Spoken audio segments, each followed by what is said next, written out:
This video is brought to you by Miniature Market. Thousands of board games, discounted prices, miniaturemarket.com. Hello my friends, it's the Game Boy Geek here. Today we're going to be getting on top of our camels and taking them across the desert because we're going to be trying to bring some spices to different places, trade them in, upgrade them, and eventually get points for them.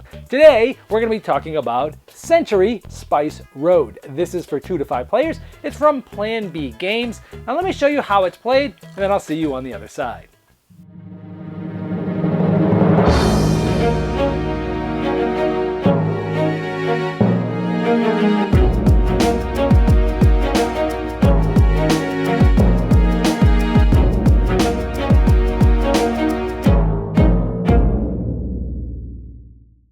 At the beginning of the game, everybody will get their own caravan with their own beautiful artwork. And then the starting player will get some cubes, so will everybody else, and you'll get a better assortment as you get further away from the start player. You can hold up to 10 cubes of spices on your caravan. Each player is also going to start with 2 start cards. Everyone gets the same 2 ones. This one's essentially going to let us get 2 yellow cubes. This one's going to let us upgrade 2 cubes. So we'll talk about that more later. Now here's the board setup. What you're trying to do during the game is turn in certain cubes of spice types to get certain point cards and have the most points at the end of the game. Now the game comes with these awesome bowls that are holding the spice cubes, and we have from the bottom to the top weakest to strongest. So yellow is turmeric, red is saffron, green is cardamom, and brown is cinnamon. So we have the cubes of spices, we have the point card you're trying to get, and we have the merchant cards here. These are going to allow you to build your engine to be able to get the spices to turn them in for points. Turns move very fast in this game. On your turn, you can do one of 4 things. You can play a card and then do what the card says. In this case, you're going to get 2 turmeric cubes of spice. Now you can only hold 10. If you have more than 10, you discard down to the ones you want. It'd be the next player's turn already, but if it's your turn again and you play this allows you to do 2 upgrades of any cubes. So I could take this one and upgrade it from a yellow to a red, and then take this red and upgrade it to the cardamom green here. Or instead of doing that, let's say it was just like this, I could take 2 of these yellows and upgrade them both to reds. Just like that. And other times you'll be trading resources for other ones. Just like that. On my turn, if I want to get cards back up, I can use my turn to rest. And in that case, I can pick up all the cards that I've already played, put them back in my hand. You can have as many cards in your hand as you'd like. On your turn, you can acquire. The first card on the end is free. You could just take this and put it in your hand. It'd be the next player's turn. But let's say I wanted this one. I could put any cube on the cards that I'm passing over, and then take this one, and then all these cards would slide down and it would get replaced from the other side. That'd be the next player's turn. And as the game goes on, people might be passing off these again, and then if it's your turn and you want one of these, you could get this one. This one is free, and you get the 2 cubes, and then everything would slide down and move in just like I just showed. The last possible thing you could do is claim any of the face-up point cards. Now let's say you had turned it, basically you turn in 4 green cubes here from your caravan. You would take this and put it face down in front of you. If you take this one, you get one of these silver coins. This is points at the end of the game we'll go over in just a moment. And then once that you have taken this, these would also slide down and a new one would come out. If you take one of these, then you would take one of the gold coins. Now this continues until any one player has taken the 6th card or their 5th in the 2 or 3 player game, and everyone finishes so they have the same amount of turns, and you also count up the points for the coins. The silvers are 1, the golds are 3. Whoever has the most wins. If it's a tied, whoever had the last turn between them wins. Alright, there is Century Spice Road. Now I first had a chance to play this almost exactly a year ago, last year at Origins. Designer Emerson brought it over, and it was just a prototype at the time, and he said, hey, come here, play my Soulless Euro. And he kind of laughed, and we played it, and we all enjoyed it. And I said, whoa, this thing kind of feels a lot like Splendor. He goes, yeah, it has some elements of that. I was like, hey, picking up these cards and resting, that's kind of like Concordia. He's like, yeah, and it's really cool. Because now let's start with the things that I liked about it. So first of all, great production. Now this is from Plan B Games, and from what I gather, this was initially signed with Z-Man Games, and then through some different business ventures and changes and such, and acquisitions and mergers and such, then, you know, Plan B Games now has this. And so what did I like about it? Well, the production from Plan B is awesome. The bowls are fantastic. Those are something that you wouldn't expect to be as a default component, those bowls. The cubes are nice, but it looks so nice set up because you've got the bowls set up, you've got the cubes and the spices set up there.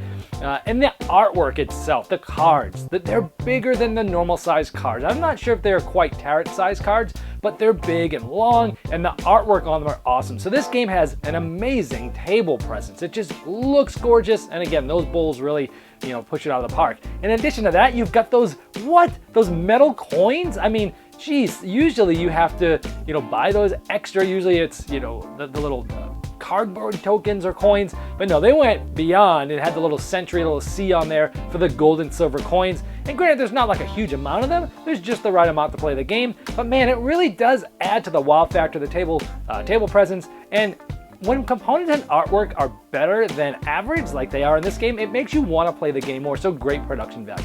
The turns in this game move so fast. It's like boom, boom, boom, boom, boom. Okay, I'm gonna play this. I'm gonna take 2 turmeric. Boom. Okay, this, I'm gonna upgrade this. I'm gonna upgrade this. Next one. I'm gonna rest. Next one. I mean, even with 5 players, like you blink, and it's like, it's your turn again. And that's really good. The flow of the game is fantastic with this.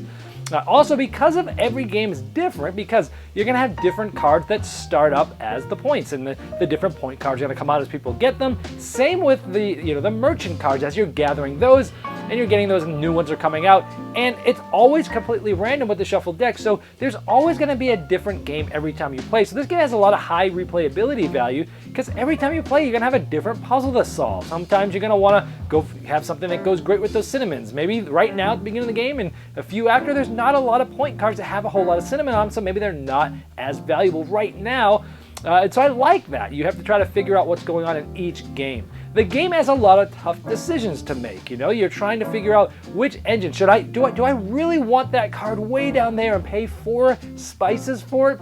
Because everyone else is probably going to grab it. Are they going to grab it or not? And so tough choices on whether you're going to do it. Or, hey, you know what? This card isn't really that useful, but it's got 4 spices on it. I'm just going to take it just for the spices, and then I can use that to use my cards to trade it in and do different things like that. So great tough decisions there. It is an excellent engine builder where you're getting these cards to turn this into this. I once had a card where I got like 4 yellows, the turmerics. Then I had another card that turned 4 or 5 of those into something really good. So over and over I was using that and resting and then using it and resting, and I was able to quickly get cards that were huge points with some of the cinnamon.